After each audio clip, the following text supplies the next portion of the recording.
You ask Tiger to solve. This deals with linear equations with one unknown. The final result is x equals 1/6. Let's solve it step by step. Simplify the expression. Expand the parentheses.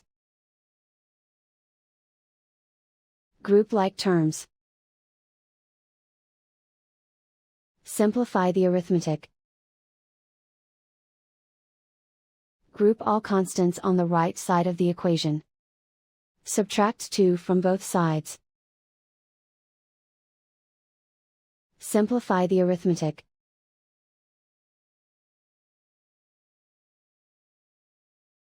Isolate the x. Divide both sides by -12. Cancel out the negatives. Simplify the fraction. Cancel out the negatives. Find the greatest common factor of the numerator and denominator. Factor out and cancel the greatest common factor. And so the final result is x equals 1/6.